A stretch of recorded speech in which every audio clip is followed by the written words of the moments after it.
Le cadrage est parfait, je suis parfaitement à l'aise, et donc cet épisode commence là où s'est terminé le dernier, en fait, dans ce canapé-là. Pour autant, il va plus bouger que le dernier, voilà. On va faire des trucs de con, puisque le but, c'est toujours la quête d'une meilleure forme que l'actuelle. Pour autant, je vais compenser un petit peu ces trucs de con par ce petit moment littéraire, voilà, culturel. Ne fuyez pas tout de suite. C'est par rapport à l'auteur dont j'ai parlé en fin de dernière vidéo, Berdyaev. Voilà.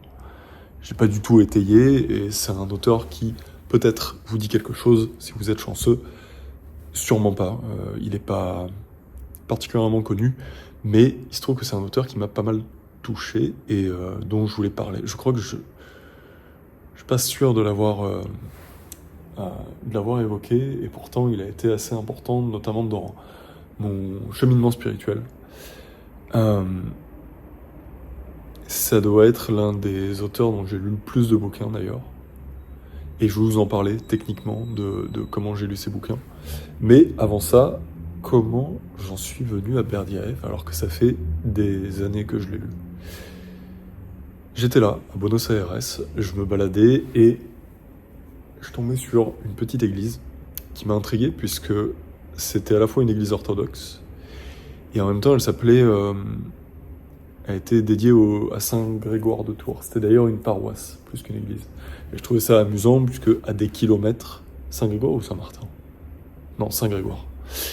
Ouais, je trouvais ça amusant que à des kilomètres de Tours, petite ville dont je viens, je retrouve Saint Grégoire de Tours, donc une figure évidemment importante pour Tours, hein, c'est dans le nom. Et je me renseigne un petit peu sur cette église qui, comme beaucoup de petites églises, était fermée. Et à des horaires, voilà, tristement, c'est ouvert quelques heures, 3 fois par semaine. J'irai sûrement, j'y passerai. Mais en cherchant un peu plus d'informations sur l'église, je vois des affiches de Berdyaev. Ce que je trouve intéressant parce que, comme je vous l'avais dit, c'est un auteur qui m'a fait cheminer spirituellement, mais je voyais pas tellement de lien, en tout cas pas vraiment de récupération de Berdyaev par des institutions religieuses. Ce qui pourtant serait intéressant pour des questions de pertinence. Il est très pertinent dans notre monde actuel, j'ai trouvé. Je vais venir aux ouvrages qui m'ont le plus marqué, mais c'est beaucoup de critiques qu'il va faire. Pour donner un peu de contexte du monsieur, il est né en 78, je crois, 1878. En tout cas, fin 19e siècle. Et donc au moment où Dostoïevski décède. Pourquoi c'est intéressant ? Parce qu'il m'a notamment servi de pont pour mieux comprendre Dostoïevski. Il a dédié certains ouvrages uniquement à Dostoïevski, comme L'Esprit de Dostoïevski, je crois. Mais sinon, c'était même pas le plus intéressant, j'ai trouvé, sur Dostoïevski. Il l'évoque beaucoup. Et moi, il m'a permis de comprendre beaucoup de choses sur cet auteur plutôt mystique. On va pas dire qu'il est accessible, Dostoïevski. Certains passages le sont. Des études de texte par des modernes aident quand même, et c'est comme ça que j'étais tombé sur Berdyaev. C'était en cherchant ce que des auteurs plus modernes avaient dit de Dostoïevski. Et donc j'étais tombé là-dessus en premier sur L'Esprit de Dostoïevski, qui était bon. Je m'étais dit, mais cherchons plus loin, qu'a-t-il écrit d'autre ? Des bangers. Je n'ai pas peur du mot. Il a écrit vraiment de super ouvrages, dont celui sur lequel je suis retombé là, pour d'autres raisons, ça se croise. Vous voyez tous les liens qui sont en train de se faire. L'autre ouvrage, c'est De l'esprit bourgeois, qui était assez intéressant. Comment je retombe dessus en faisant une extraction des notes de ma liseuse. Allez, parlons technique, parlons du point liseuse. Est-ce que j'ai acheté une liseuse pour Berdyaev ? Peut-être pas. Mais j'ai acheté une liseuse pour les auteurs comme Berdyaev, un petit sous-édité, voilà. qu'on retrouve, en fait, qui sont assez peu édités et dont je trouvais par contre assez facilement des formats numériques, comme du PDF, de l'EPUB, qui sont les formats pour, en fait, assez adéquats pour une liseuse. Et j'aime pas m'éclater les yeux sur un écran. Donc au lieu de lire le PDF sur l'écran, j'ai acheté une liseuse. C'est pas excessivement cher, les Kindle simples. Et j'ai donc juste transféré ces PDF-là qui se trouvaient facilement et gratuitement, légalement aussi. Voilà. Peut-être que tout ce que j'ai lu sur cette liseuse n'était pas forcément légal, mais se trouvait plus facilement en téléchargement sur Internet que forcément, en fait, c'est plus simple souvent que des vieilles éditions. Est-ce qu'on a envie de faire tous les bouquinistes de Paris et de taper des très longues discussions avec eux pour trouver certains auteurs? Oui, voilà, j'étais pas à Paris. Sinon, on se retrouve avec eBay et un marché qui met des livres à 150 €. Économie, voilà, 150 €. J'avais la liseuse et à peu près tous les livres que j'avais envie de lire, dont tous ceux de Berdyaev, que je vais vous envoyer d'une manière ou d'une autre. J'ai relu là un petit peu l'introduction de ces bouquins, et il se trouve que, alors c'est tombé dans le domaine public, donc ça a été, je sais plus comment c'est tombé dans le domaine public, mais en tout cas légalement, il se trouve sur Internet.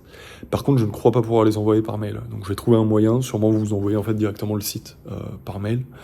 Je vous laisse le lien dans la description là pour vous inscrire à la newsletter dans laquelle je vous enverrai ça la prochaine. Voilà. J'ai trouvé un moyen, je crois. Donc, il n'y a pas de problème à ce niveau-là. Et pour revenir, on va clore le sujet de la liseuse. C'était pratique pour ça, surtout. Et il se trouve que j'ai beaucoup lu ces dernières années sur liseuse. C'était pratique pour autre chose aussi, c'était le voyage. Je voyageais moins à ce moment-là, mais j'étais pas pour autant vraiment sédentaire. Et après quelques déménagements de ma pourtant modeste bibliothèque de poche, c'était pas très lourd mes livres. C'était lourd quand même. Voilà, en fait les livres ça devient très vite lourd. La technologie m'a permis cette liseuse qui correspondait à mon mode de vie qui a été de moins en moins sédentaire, et j'ai pu accomplir ce rêve moderne de déplacer des centaines de livres, voilà, et de plus être concentré sur aucun livre. C'est pas vrai, mais c'est quand même un obstacle auquel il faut faire attention dans votre vie de lecteur si vous vous penchez sur la liseuse. On clôt le sujet de la liseuse? Non, justement. Pourquoi je vous parlais de la liseuse? Parce que j'ai extrait toutes les notes. On peut surligner comme ça avec notre doigt dans les bouquins. Et donc, tous ces passages surlignés, soit je prenais beaucoup de temps, je m'asseyais et je les retapais à l'ordinateur, soit je trouvais un moyen en fait de les extraire directement sur l'ordinateur. C'est ce que j'ai fait. J'ai tout extrait. Et comme ça, je suis plutôt tranquille, j'ai plus peur de les perdre puisqu'ils sont là, tout répertoriés. C'est comme ça que je suis retombé sur l'esprit bourgeois de Berdyaev, parce que je les ai fait dans l'ordre.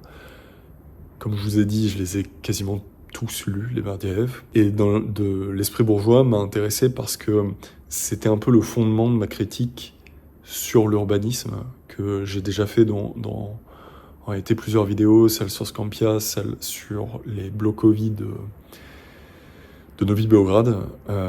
Et c'était intéressant de me replonger à la source de ces critiques-là pour finalement en refaire une, parce que c'est ce qui va se passer, je vais en refaire une sur Novi Beograd.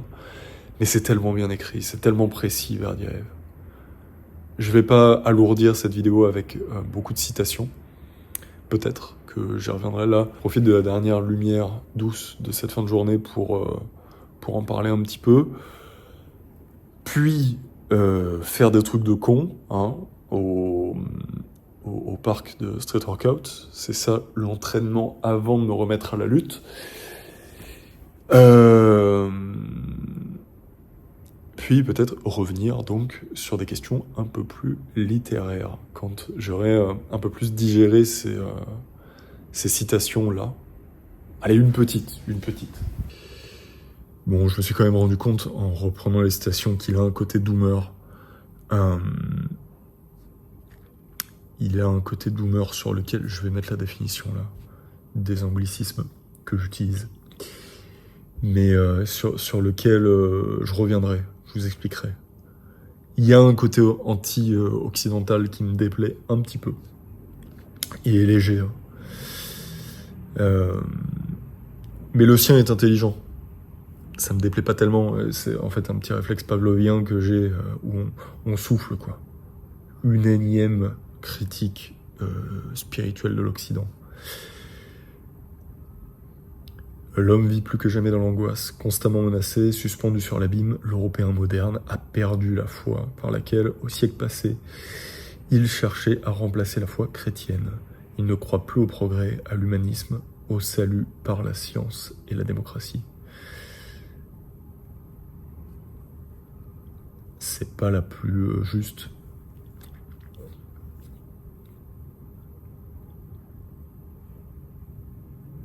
Non, mais en fait, c'est celle-là qui va être la plus intéressante.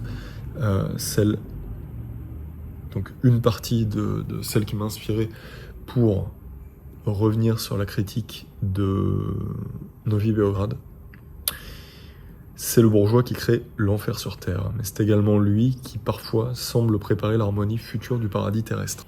C'est précisément ce qu'il y aurait à reprocher aux concepteurs, aux urbanismes de Novi Beograd, mais aussi de la plupart des nouvelles villes qui accomplissent quelque chose qui était beaucoup plus intellectuel à ce moment-là et que lui critique. En fait, il le critique, alors il est un peu tardif celui-ci, hein. Il est dans les années 40, je crois,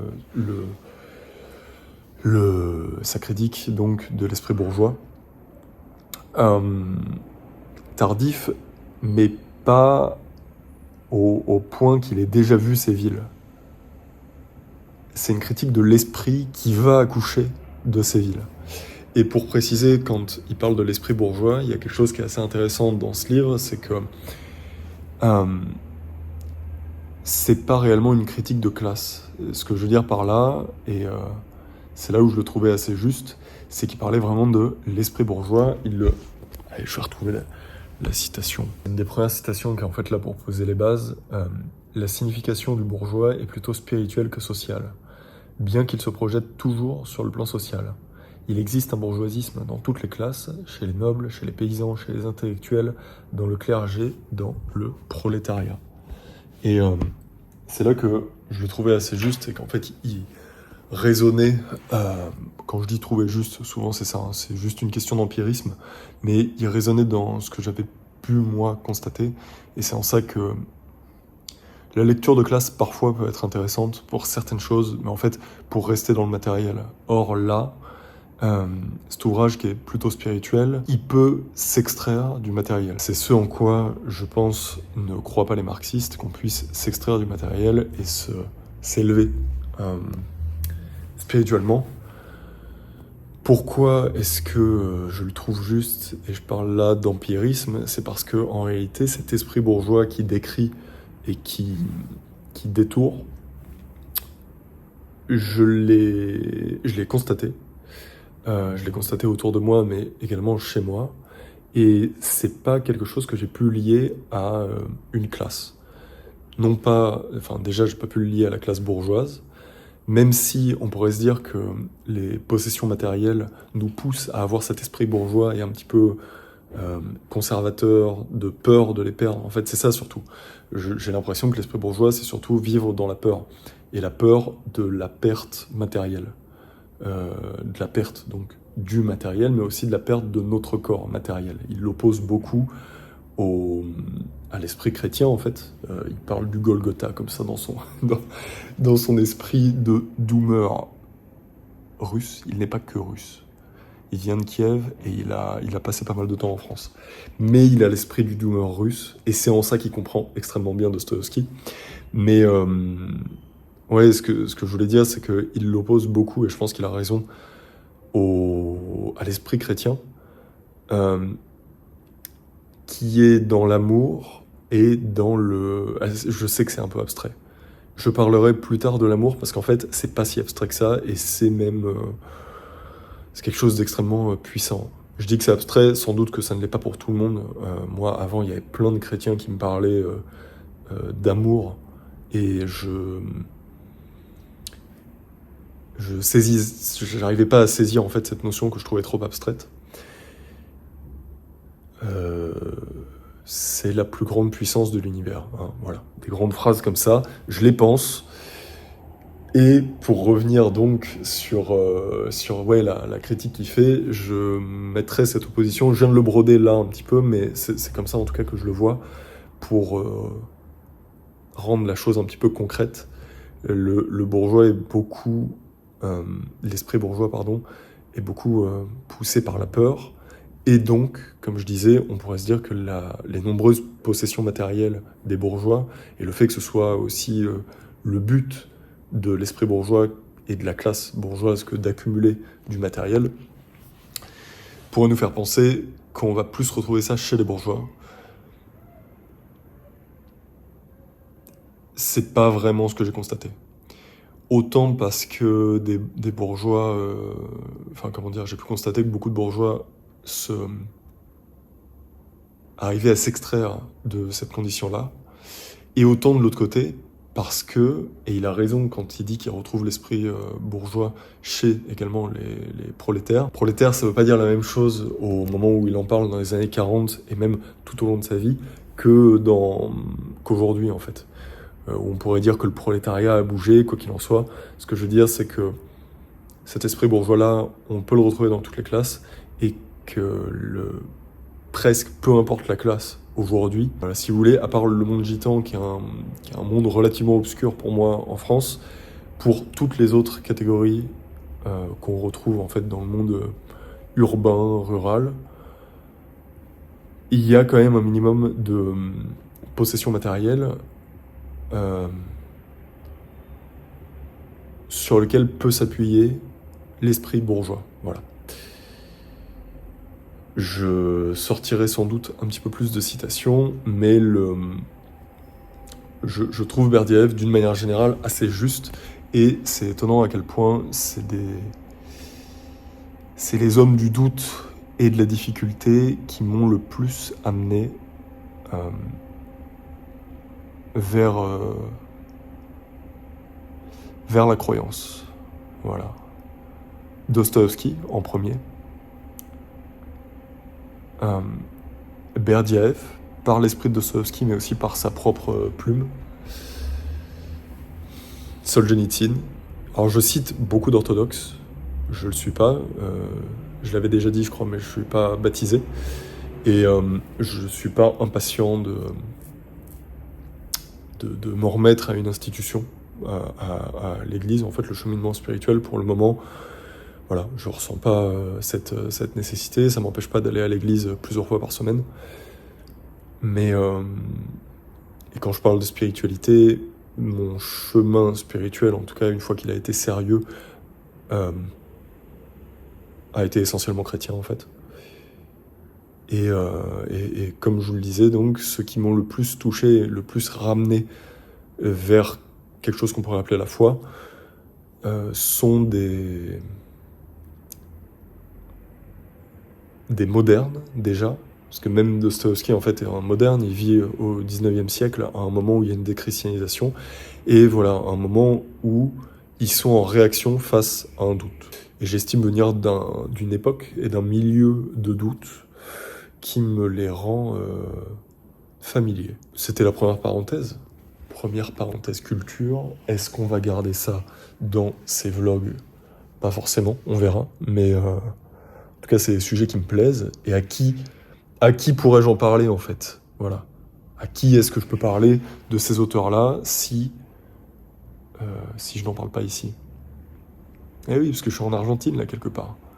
Pas commencer à entamer ce genre de sujet. C'est pas avec mon vocabulaire en espagnol, ni en anglais d'ailleurs. Peut-être un peu plus en anglais. Mais que je pourrais aborder ça. Donc j'en profite. Voilà. Et j'espère vous en faire profiter. J'espère que ça vous a plu. On va passer à des trucs de con. Je vais chapitrer. Parenthèse culturelle, truc de con.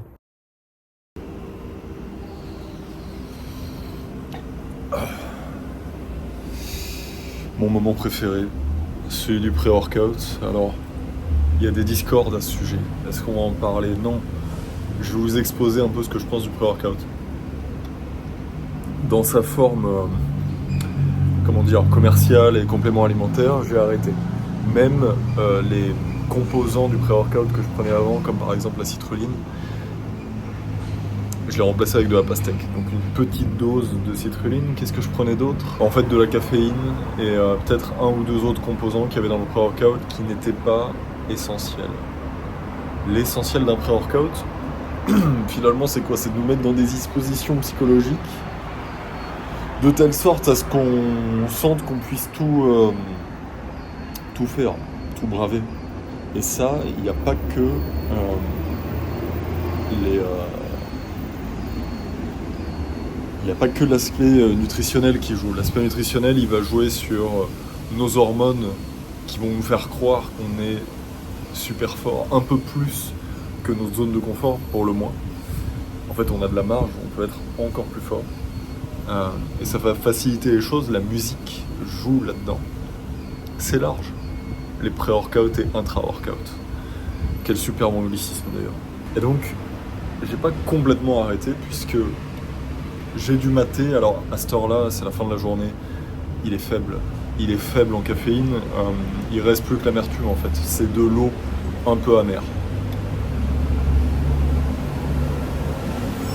Oui, de l'eau un peu amère. Et accompagné de ceci. Alors, l'étiquette n'a rien à voir, vous comprenez que qu'est-ce que c'est bruyant. L'étiquette n'a rien à voir, on comprend bien à quel point c'est artisanal.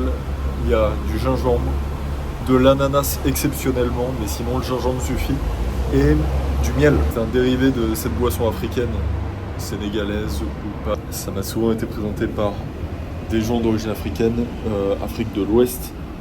Gingembre, beaucoup de sucre dans l'original.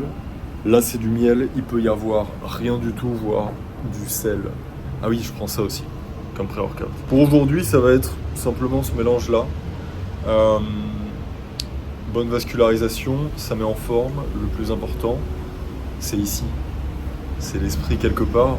Et c'est là que je disais que tout n'est pas nutritionnel. Entre de la DHEA, comment ça s'appelle, les pré-workout illégaux là, je me souviens plus du nom. Et une anecdote sur Jésus-Christ.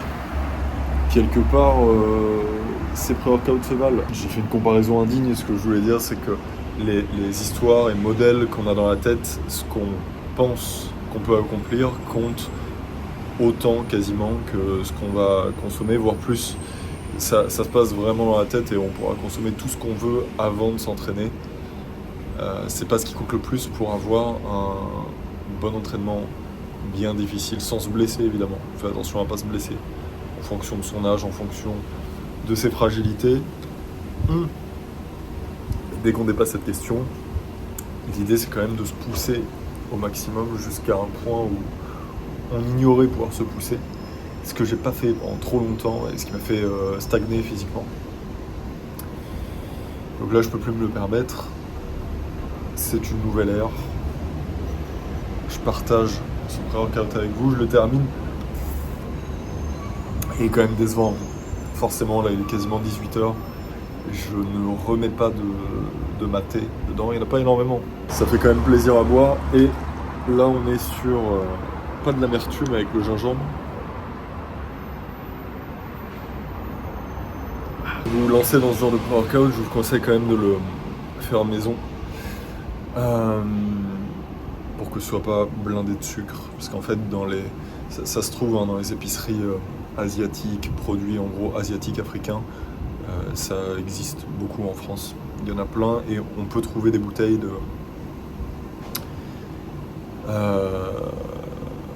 qui vont considérer, je sais pas, comme sirop de gingembre ou jus de gingembre, quelque chose comme ça. C'est très rare que ce soit sans une tonne de sucre ajouté, parce que le goût est tellement fort que le sucre aide à faire passer. C'est même une bonne boisson avec le sucre. Ça a bon goût. À la maison, il faut juste une racine de gingembre, la couper, la mettre au mixeur avec de l'eau Et là, vous avez une bonne grosse base. Vous pouvez y rajouter ce que vous voulez. Du piment. Piment, c'est possible, je l'ai fait une fois. Regrettable. Du miel, toujours une bonne idée. Et là, l'ananas va très bien avec. Ça sonne la fin. Ça veut dire entraînement. C'est bien ça. Dernier entraînement à l'extérieur avant d'avoir la salle. Je me réentraînerai sûrement à l'extérieur, mais j'intègre la salle de lutte après celui-ci, dans le prochain épisode. C'est parti.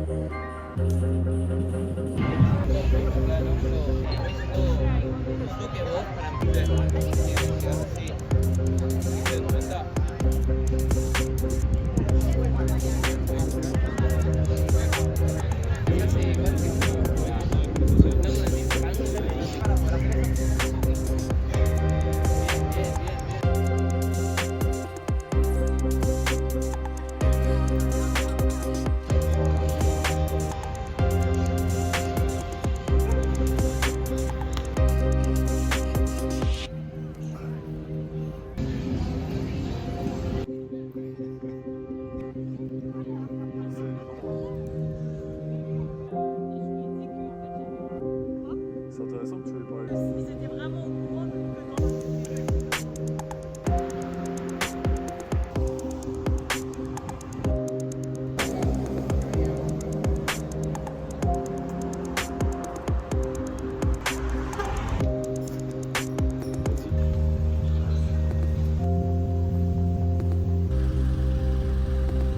C'est donc ainsi que le jus de bagarre se fait. J'ai tous les ingrédients devant moi, tout simplement, parce que je suis en train de refaire une bouteille en verre. Évidemment, à quoi bon faire un jus de bagarre?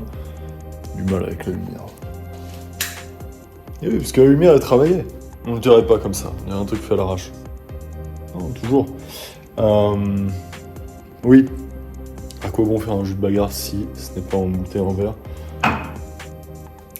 On a tous les ingrédients là, le gingembre que j'ai déjà mixé, je n'ai attendu personne pour le faire. Le miel, il est bio, il me met en pleine forme. Comment dire?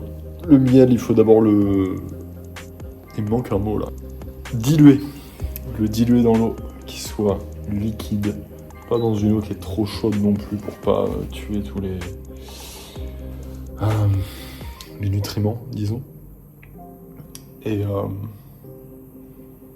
a notre jus de bagarre, tout simplement. On a un bon pré-workout. Le mien est assez sucré, là, je m'en cache pas. On va pouvoir conclure cet épisode ici, parce que c'est confortable. Je suis en bien meilleure forme qu'à l'épisode précédent. Les remèdes qui m'aident, en tout cas les remèdes de cet épisode, on verra le reste plus tard. Mais le susnommé jus de bagarre, qui est en fait gingembre avec ce que vous voulez. Ça peut être de l'eau, ça peut être du curcuma. Je viens d'en parler, je vous ai expliqué comment faire. Le bouillon d'os, de l'os, en fait du cartilage, des bouts d'articulation, de l'eau. C'est le minimum. Du sel, allez, mettons du sel. Et après, tous les légumes que vous voulez mettre dedans, merveilleux. Je crois pas avoir parlé en fait dans cet épisode du bouillon d'os. Ce qui est assez satisfaisant avec ça et assez valorisant pour le produit, c'est que c'est consommé par les stars aux États-Unis. C'est pas que je trouve particulièrement que c'est des modèles, mais c'est des gens qui ont pas de limite dans leur budget et pourtant qui font cette recette que n'importe qui peut faire. Parce que ça coûte ou rien, ou là les os m'ont coûté 90 centimes le kilo. Donc voilà, un peu de temps. Et en fait, le temps, c'est juste... Ouais, il y a une partie de préparation à la fin, mais sinon, ça va juste être de mettre l'eau sur les os et faire bouillir à petit feu. Enfin, faire frémir, puis garder à petit feu tout ça, ce qui nous fait pour plusieurs jours, et pour ma part, une semaine, en fait, du bouillon d'os. Qui me plaît pas, hein. Au niveau du goût, c'est vraiment quelque chose qui me dégoûte. Ça n'a pas d'importance. C'est pour être en forme. C'est bon pour le système digestif, pour les os, pour la peau, pour... voilà, il y a plein de spécificités et de choses pour lesquelles c'est bon. Bref, ça c'était pour la partie nutritionnelle de cet épisode. En termes d'entraînement, ça m'a fait du bien aussi. Alors du bien, j'ai les courbatures. Je le prends comme un bon signe, ça ne l'est pas toujours, mais là c'est que je me suis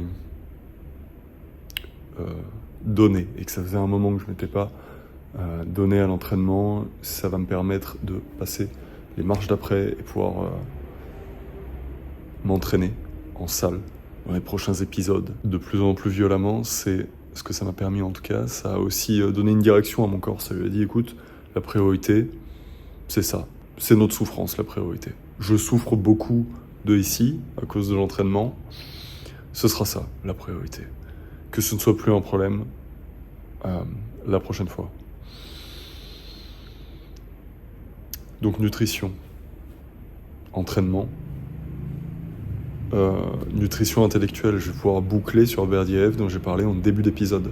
C'était maintenant il y a 1 ou 2 jours, c'est plus très frais dans ma tête. Par contre, je me suis rappelé d'une chose, c'est comment j'étais tombé sur Berdyaev. Et c'était en fait par une somptueuse analyse de Dostoïevski du chapitre sur le Grand Inquisiteur, à la fin des Frères Karamazov, livre qui m'a pas particulièrement marqué, excepté ce passage et peut-être quelques autres. Ça commence à faire un moment et c'est pas celui que j'ai le plus approfondi, on va dire, comparé notamment aux démons, Crime et Châtiment,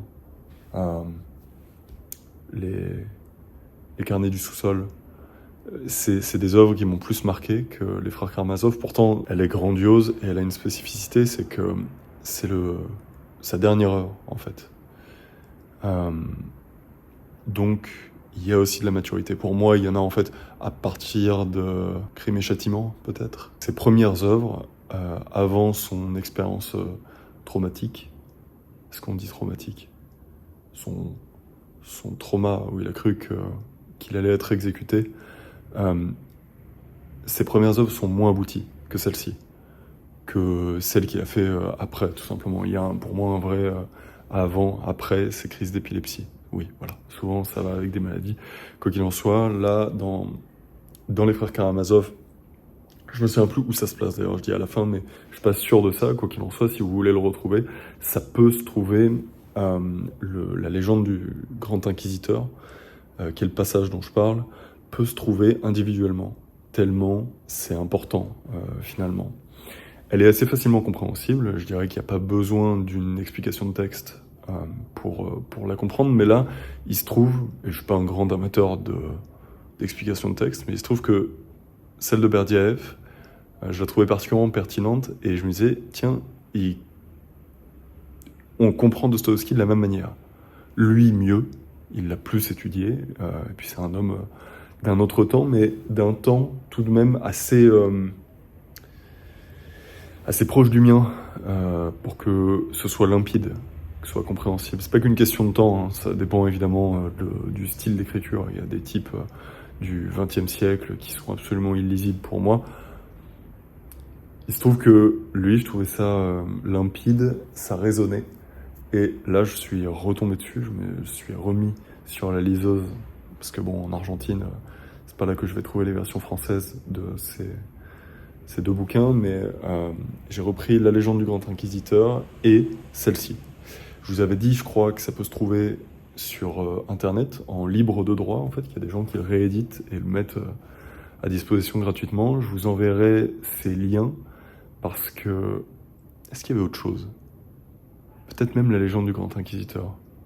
Quoi qu'il en soit, je vous envoie tous ces liens par la prochaine lettre. Là, on est lundi, la prochaine lettre, elle arrive dans la semaine, et d'une manière générale, tous ces liens-là, je les mets de côté et je les envoie là, vous pouvez vous inscrire juste en dessous. Et donc, l'analyse de Berdyaev, là, je l'ai retrouvée en PDF, je n'avais que sa partie à Berdyaev, parce que ça faisait partie d'un livre apparemment plus massif, dans lequel plein d'intellectuels russes post-Dostoïevski analysaient La légende du Grand Inquisiteur. Donc je les ai pas lus eux, peut-être qu'il y a Chestov, je sais plus.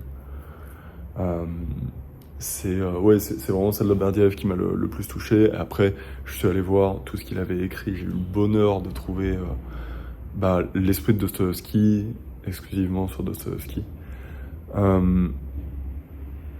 Il n'a pas uniquement compris Dostoïevski, il a compris l'âme de l'époque, la Russie de l'époque. Il a vécu la révolution russe et il comprend bien aussi le bolchevisme. En fonction de ses écrits, il est plus ou moins agressif envers lui, de l'inégalité est très à charge contre le bolchevisme, mais plus tard, peut-être sur l'esprit bourgeois ou d'autres,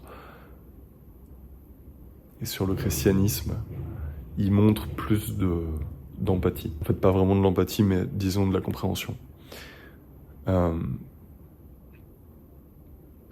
L'analyse du Grand Inquisiteur, elle se fait sur cette base-là, c'est-à-dire des prophéties de Dostoïevski sur le communisme russe, de ce que lui a vu du communisme russe, qui correspond, et notamment de l'aspect totalitaire et de son opposition avec le message de liberté du Christ. C'est assez clair dans le texte original, mais il va apporter des précisions que je trouve pertinentes. Par exemple, sur le fait que le Grand Inquisiteur n'est pas une critique vraiment du catholicisme de la part de Dostoïevski, même si Dostoïevski pouvait être critique du catholicisme. En fait, si, il y en a une petite part. Il y en a une part sur le fait que le pape, donc un pouvoir terrestre, récupère tous les pouvoirs, centralise le pouvoir que lui transmet Jésus. Au point que, et c'est la légende du Grand Inquisiteur, si Jésus arrivait, là c'est l'Inquisition en Espagne, mais disons devant un régime qui, dans sa forme, est très catholique, s'il arrivait là, il serait rejeté et brûlé. Justement parce que son message de liberté vient troubler le confort qu'a créé cet autoritarisme-là. Et il y a toute la question du libre arbitre, de la conscience et du fardeau que doit porter l'homme de la liberté, justement, et de choisir le bien et le mal. Ce que dit le Grand Inquisiteur, c'est que l'homme ne veut pas de ça, et que le pouvoir politique peut alléger l'homme de ce fardeau, et que c'est même ce que l'homme lui demandera. C'est assez mal résumé, son point de vue, mais c'est à peu près cette idée-là. Donc ça prend place dans un contexte avec un pouvoir politique catholique, qui est le XVe siècle. Par contre, le contexte dans lequel Dostoïevski l'écrit et les craintes de Dostoïevski, elles se font effectivement sur cet autoritarisme, mais pas de la part d'un pouvoir religieux. Justement, de la part d'un pouvoir qui se passe de Dieu. C'est le pouvoir qui arrivera ensuite, donc le régime communiste, athée. Là, on peut dire aussi en quelque sorte que cet inquisiteur se passe de Dieu dans la manifestation de son pouvoir, mais les inquiétudes, notamment à la fin de sa vie de Dostoïevski, elles se portent surtout sur son pays et le potentiel de révolution ou de prise de pouvoir par un parti, disons, qui se passe de Dieu. Et c'est exactement ce qui se passera. Berdyaev l'explique assez bien, en fait, que c'est plus un régime positiviste, socialiste et sans Dieu qui peut être reconnu dans le Grand Inquisiteur. En fait, voilà, que le Grand Inquisiteur, c'est une figure qui est assez bien décrite dans la légende pour qu'on puisse la poser sur beaucoup de pouvoir, notamment pouvoir étatique, et notamment dans la Russie de cette époque. On peut le voir ailleurs aussi, sans problème le voir en Occident d'une certaine manière, sans que ça corresponde 100% à la critique que fait Dostoïevski. Et ça, pour moi, c'est ce qui saute aux yeux en premier, et assez un peu idéaliste. Moi, je suis dans l'absolu d'accord avec lui, ou dans l'absolu, disons que le cœur est de son côté, mais c'est vrai que c'est dur de faire correspondre cette liberté idéale et ce message de liberté du Christ avec une grosse organisation sociétale, s'il faut l'organiser. Et les enjeux, enfin ça fait longtemps en fait, c'est pas que des enjeux actuels, mais souvent les hommes doivent s'organiser de telle manière à ce que ça empiète quand même sur cette liberté. J'ai pas fait ça au moment où j'étais le plus enthousiaste du texte. Je l'ai relu là il y a 2-3 jours un matin, je me suis dit c'est extraordinaire en fait que la littérature puisse nous donner des visions de l'homme aussi profondes. Ça donne vraiment de la force, du courage, et c'est un peu là que j'aurais à faire le lien, c'est pas tiré par les cheveux, le lien entre le sujet du sport, de la nutrition et ça, là, cette littérature, c'est comme un pré-workout. Voilà, lisez Le Grand Inquisiteur, c'est un véritable pré-workout. Non, plus sérieusement, de toute évidence, ça donne une force. Et une force, c'est pas parce que ça passe par l'intellectuel que ce n'est qu'intellectuel. Physique aussi. Je l'affirme. Je vous le dis à la semaine prochaine. Je crois pas qu'on ait oublié de points. Et si c'est le cas, je le réglerai. Ce sera au prochain épisode, quoi. J'ai pas pris le moment où j'étais plus clair pour conclure cette vidéo. À bientôt.